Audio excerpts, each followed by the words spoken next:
അപ്പോൾ ഗായ്സ് നമുക്കിത് ഒരു അണ്ണാനെ കിട്ടിയിട്ടുണ്ട്. കണ്ണ് പോലും തുറന്നിട്ടില്ല കേട്ടോ. അപ്പോൾ കിട്ടിയിട്ടൊരു 3-4 ദിവസമായി. അപ്പോൾ എൻ്റെ ഒരു കൂട്ടുകാരന് കിട്ടിയാണേ, നിലത്തിടന്ന് കിട്ടിയാണ്. അപ്പം അതിൻ്റെ തള്ള ഒന്നുമില്ല, കുറേ നേരം നോക്കിയിട്ടോ. അപ്പം എടുക്കണില്ല ആരും വന്ന്. അപ്പം അവിടെ ഉറുമ്പൊക്കെ ഉള്ളതുകൊണ്ട് നൈസായിട്ട് അവൻ എടുത്തുകൊണ്ട് പോയി. എന്നിട്ട് അവന് നോക്കാൻ അറിയില്ലാത്തതുകൊണ്ട് എൻ്റെ തന്നാ കേട്ടോ. കണ്ടില്ലേ, കണ്ണ് പോലും തുറന്നിട്ടില്ല കേട്ടോ. അപ്പോൾ നമ്മൾ മറ്റേ സിറിഞ്ചിലും മറ്റേതിനകത്തൊക്കെ പാലും അതുപോലെ ഇതൊക്കെ കൊടുത്താട്ടോ കൊണ്ടുതന്നെ. ഇതിൻ്റെ പ്രായം എനിക്ക് കറക്റ്റ് അറിയില്ല കേട്ടോ, കാരണം എൻ്റെ അടുത്ത് കിട്ടിയിട്ട് ഇപ്പോൾ 3 ദിവസം ആവണുള്ളൂ കേട്ടോ.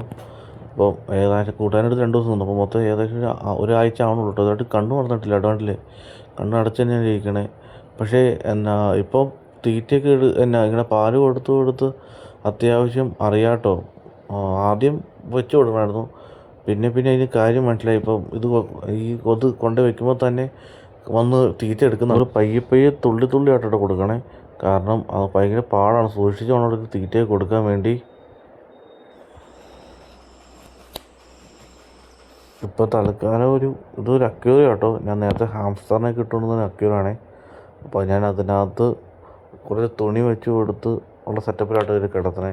കാരണം ചാടിപ്പോവും കേട്ടോ, എവിടെയെങ്കിലും പിടുത്തം കിട്ടിക്കഴിഞ്ഞാൽ ചാടിപ്പോവും. അതുകൊണ്ട് ഞാൻ തുണിയൊക്കെ വെച്ച് കൊടുക്കണം കേട്ടോ. സുഖമായിട്ടും കിടന്നു കേട്ടോ, വേറെ കുഴപ്പമൊന്നുമില്ല. ആൾ നല്ല ആക്റ്റീവാണ്. ഇതിനെ വളർത്താൻ പാടില്ല കേട്ടോ. നമുക്ക് ഇങ്ങനത്തെ ജീവികളെയൊന്നും വളർത്താൻ പാടില്ല. ഇത് പിന്നെ കുഞ്ഞാണ്, കണ്ണുപോലും തുറന്നിട്ടില്ല, വേറെ വഴിയില്ലാത്തതുകൊണ്ട് വളർത്തുന്നതാണ്. ഇതെന്തായാലും കണ്ണ് തുറന്ന് തീറ്റ എടുക്കാറ് നമ്മൾ എന്തായാലും ഇതിനെ ഏതെങ്കിലും മരത്തേക്ക് വെച്ച് വിടും കേട്ടോ. കാരണം നമുക്ക് ഇങ്ങനത്തെ ജീവികളെയൊന്നും വളർത്താൻ പാടില്ല, നിയമപരമായി തെറ്റാണ്. മാത്രമല്ല അതങ്ങനെ വളർത്തേണ്ട കാര്യമില്ല, പ്രകൃതിയിൽ ജീവിക്കട്ടെ. നമുക്ക് കണ്ണ് തുറന്നിട്ടില്ല. ഇപ്പോൾ കണ്ണ് തുറക്കട്ടെ കേട്ടോ. കണ്ണ് തുറന്ന് കഴിയുമ്പോൾ നമുക്ക് കണ്ണാനും മാറ്റി വിടാം കേട്ടോ. അപ്പോൾ നമുക്ക് അടുത്ത വീഡിയോ കാണാം. അപ്പോൾ അതൊരു ബൈ. ദൈവമല്ലേ, അണ്ണൻ നല്ല സുഖമായിട്ട് കിടന്ന് പറഞ്ഞിട്ടുണ്ടോ ഗ്ലാസ്സിനകത്ത്. അപ്പോൾ അടുത്ത വീഡിയോ കാണാം. അതൊരു ബൈ.